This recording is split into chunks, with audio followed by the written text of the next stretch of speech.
السلام علیکم ورحمۃ اللہ وبرکاتہ۔ میرا نام آسیہ مقبول ہے اور میں آپ کی اردو کی ٹیچر ہوں۔ مجھے امید ہے آپ خیریت سے ہوں گے۔ اللہ تعالیٰ آپ کو اپنے حفظ و امان میں رکھے۔ پیارے بچوں، جیسا کہ آپ جانتے ہیں ہماری آن لائن کلاسز شروع ہو چکی ہیں، تو ہمارا یہ آج کا پہلا لیکچر ہے۔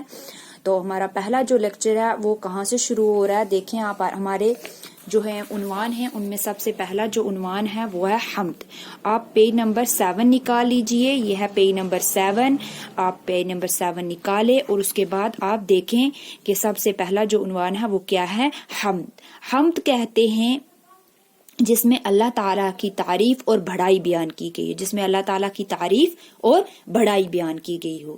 دیکھیں آپ، سب سے پہلے آمادگی میں جو اشارات کی مدد سے ایک نقشہ بنا ہوا آپ کی بک کے اوپر، آپ اپنے پیج کے اوپر دیکھیں کہ یہ ایک نقشہ بنا ہوا ہے۔ اس میں کیا اشارے لکھے ہوئے ہیں، ان اشاروں کا کیا مطلب ہے، وہ اگر اشارے ہم حل کریں گے، ان کو ٹھیک کریں گے تو وہ کیسے ہم ان کو بھریں گے تو وہ اس کی جو ہیں وہ صفتیں ظاہر ہوں گی۔ یہ ساری چیزیں آپ پہلے غور سے دھیان سے دیکھیں، میں کیسے بتاؤں گی آپ کو۔ یہاں لکھا ہوا اشارات کی مدد سے دیے گئے نقشے کے خالی خانوں کو اس طرح بھر دیجئے کہ ایک ہی ذات کی دو صفتیں ظاہر ہو جائیں، یعنی ایک ہی ذات کی دو صفتیں ظاہر ہوں۔ ایک نہیں، ذات ایک ہے لیکن اس کی صفتیں جو ہیں وہ دو ظاہر ہوں۔ وہ کیسے ہوں گی؟ یہاں لکھا ہوا تھا خ، لام، اوپر ہے میم اور یہاں ہے لام۔ اب اس میں ہم ایسا کیا لکھیں گے جس سے دو ظاہر ہوں گی؟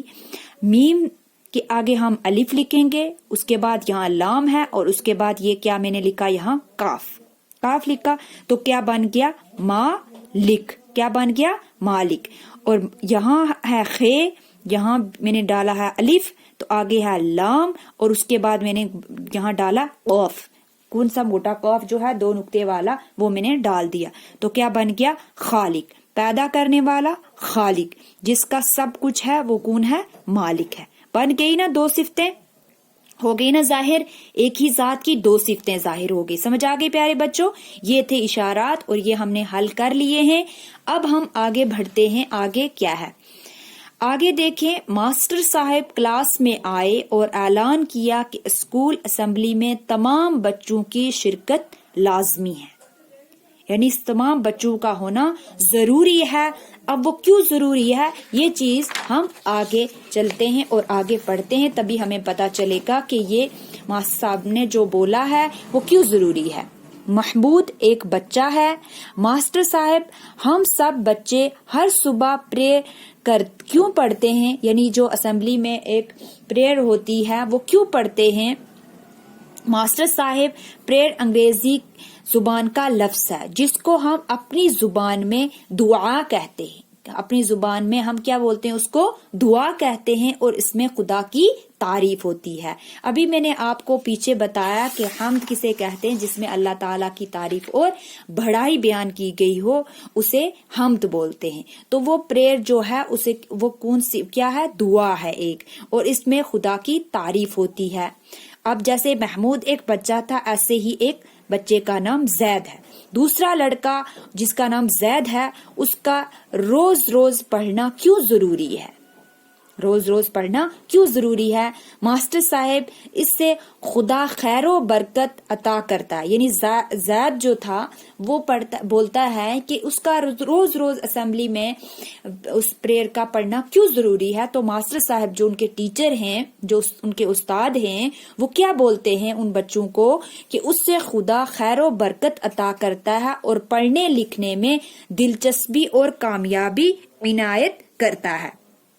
آپ کی جو بھی آپ پڑھتے ہو اس میں آپ کی دلچسپی ہو، آپ کامیاب ہو جاؤ اس پڑھائی میں، اس کے لیے وہ پڑھی جاتی ہے۔ شاگرد، آگے ہے ایک بچہ شاکر، تیسرا لڑکا۔ اب جیسے ایک لڑکا تھا محمود، دوسرا زید، تیسرا آ گیا شاکر۔ ماسٹر صاحب، حمد کسے کہتے؟ اب وہ اپنے ٹیچر سے پوچھ رہا ہے، اپنے استاد سے، کہ حمد کسے کہتے ہیں؟ ماسٹر صاحب بتاتے ہیں حمد بھی دعائیہ نظم ہوتی ہے، دعائیہ نظم ہوتی ہے، اور اس میں بھی خدا کی تعریف دہرائی جاتی ہے، یعنی اس کو بار بار ریپیٹ کیا جاتا ہے، بار بار پڑھا جاتا ہے، اور اس میں اللہ تعالیٰ کی تعریف بار بار کی جاتی ہے۔ طاہرہ، اب ایک طاہرہ ہے، ماسٹر صاحب تو ہمیں بھی ایک ہم سنائیے. طاہرہ ایک لڑکی ہے جو انہی بچوں میں سے ایک تھی، تو وہ بولتی ہے اپنے ٹیچر کو، اپنے استاد کو کہ ماسٹر صاحب تو ہمیں بھی ایک ہم سنائیے. تو ماسٹر صاحب کیا بولتے ہیں؟ ماسٹر صاحب لو سنو اور تم بھی میرے ساتھ ترنم کے ساتھ پڑھو. اب ماسٹر صاحب نے بولا کہ آپ سنو میرے ساتھ اور میں آپ کو سناتا ہوں، اور سنانے کے ساتھ ساتھ آپ بھی میرے ساتھ گنگناتے جاؤ اللہ تعالیٰ کی تعریف بیان کرتے جاتے.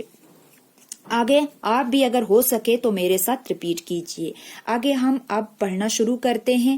اے ساری دنیا کے مالک، اے ساری دنیا کے مالک، راجا اور پرجا کے مالک، راجا اور پرجا کے مالک، بے پر اور پردار کے مالک یعنی پرو کے بغیر اور کے مالک، اے سارے سنسار کے مالک، سنسار ہو گیا دنیا کے مالک، اے سارے سنسار کے مالک، سب سے انوکھے، سب سے نرالے یعنی عجیب و غریب بالکل، آنکھ سے اوجل دل کے اجالے یعنی دور، بالکل دور، آنکھ سے اوجل دل کے اجالے یعنی روشنی، ناؤ جگت کی کھینے والے، ناؤ آ گیا کشتی، ناؤ جگت کی کھینے والے، دکھ میں سہارا دینے والے، دکھ میں سہارا دینے والے، جوت ہے تیری جل اور تھل میں یعنی پانی اور خشکی میں، باس ہے تیری پھول اور پھل میں یعنی خوشبو،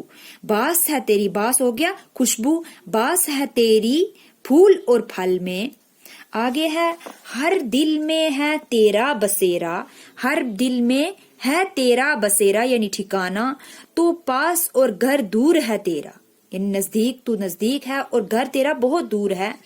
تو ہے اکیلوں کا رکھوالا، تو ہے اکیلوں کا رکھوالا یعنی حفاظت کرنے والا، تو ہے اندھیرے گھر کا اجالا، اجالا یعنی روشنی، تو ہے اندھیرے گھر کا اجالا، بے آسوں کی آس تو ہی ہے یعنی نا امیدوں کی امید جو ہے وہ تو ہی ہے، جاگتے سوتے پاس تو ہی ہے، جاگتے یعنی بیداری میں، جاگتے سوتے پاس تو ہی ہے، سوچ میں دل بہلانے والے، سوچ میں دل بہلانے والے یعنی تسلی دینے والے، بپتا میں یاد آنے والے یعنی مصیبت میں، بپتا میں یاد آنے والے یعنی مصیبت میں، تو ہی ڈبو دے تو ہی ترائے، تو ہی ڈبو دے تو ہی ترائے، ترائے یعنی پار لگائے، تو ہی بیڑا پار لگائے یعنی تو ہی بیڑا جو ہے کشتی کا وہ دوسرے کنارے پہ لگا دے، تو ہی بیڑا پار لگائے. سمجھ آگے پیارے بچوں؟ ایک بار پھر سے ہم دہرا لیتے ہیں اس نظم کو. اے ساری دنیا کے مالک، اے ساری دنیا کے مالک یعنی پوری دنیا کے مالک، راجا اور پرجا کے مالک، راجا آ گیا یعنی بادشاہ، پرجا آ گئی رعایا یعنی لوگ جو بھی ہیں ان کو کیا بولا جاتا ہے؟ پرجا. بے پر اور پردار کے مالک، بے پر یعنی پرو کے بغیر جو ہے، پردار کے مالک یعنی جو پرو والے ہوتے ہیں ان کے. اے سارے سنسار کے مالک، اے سارے سنسار یعنی پوری دنیا کے مالک، سب سے انوکھے، سب سے نرالے یعنی عجیب، عمدہ، سب سے انوکھے، سب سے نرالے، آنکھ سے اوجل، اوجل یعنی دور، اوجل کسے بولتے ہیں؟ دور کو، دل کے اجالے یعنی روشنی، ناؤ جگت کی کھینے والے، ناؤ آ گیا کشتی، جگت کے کھینے والے یعنی دنیا والے، دکھ میں سہارا دینے والے، دکھ تکلیف چلانے، کھینے آگے چلانے والے، دکھ میں سہارا دینے والے یعنی دکھ ہو گیا تکلیف، سہارا ہو گیا مدد، سہارا کیا آ گیا؟ مدد. جوت ہے تیری جل اور تھل میں، جوت ہے تیری جل یعنی پانی، تھل ہو گیا خشکی، باس ہے تیری پھول اور پھل میں، باس بولتے ہیں خوشبو کو، باس کیا بولتے ہیں؟ خوشبو کو یعنی پھولوں میں وہ اس کی خوشبو ہو یا پھلوں میں ہو.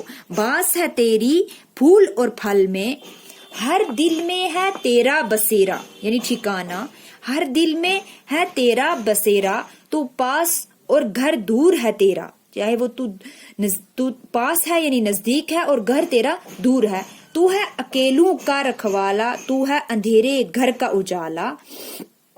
بے آسوں کی آس تو ہی ہے، یعنی نا امیدوں کی جو امید ہے وہ تو ہی ہے، جاگتے سوتے پاس تو ہی ہے، بیداری میں سوچ میں دل بہلانے والے یعنی تسلی دینے والے، بپتا میں یاد آنے والے یعنی مصیبت میں تو ہی ڈبو دے، تو ہی ترائے، تو ہی بیڑا پار لگائے، یعنی کشتی جو ہے وہ دوسرے کنارے لگانے والا بھی تو ہی ہے۔ سمجھ آ گئی پیارے بچوں؟ جتنے بھی الفاظ معنی میں نے بیچ میں بتائے ہیں اس کے میننگ ساتھ میں، معنی جو ہیں اس کے وہ ساتھ میں یہاں دیے ہوئے ہیں سائیڈ پہ، آپ کو پتا ہے اچھے سے، وہ بھی آپ نے لکھنے ہیں اپنی نوٹ بک کے اوپر، اور ساتھ ہی ساتھ یہ جو میں نے آپ کو نظم پڑھائی ہے اور اس کے ساتھ ساتھ پیچھے جو بھی میں نے پڑھایا ہے وہ بھی آپ نے اپنی نوٹ بک کے اوپر اچھی تحریر میں لکھ کر مجھے کیا کرنا ہے، سینڈ کرنا ہے میرے واٹس ایپ نمبر پہ، اور جو الفاظ معانی ہیں وہ آپ نے لرن کرنے ہیں زبانی، اور وہ بھی لکھنے ہیں آپ کو اپنی نوٹ بک کے اوپر اچھی تحریر میں۔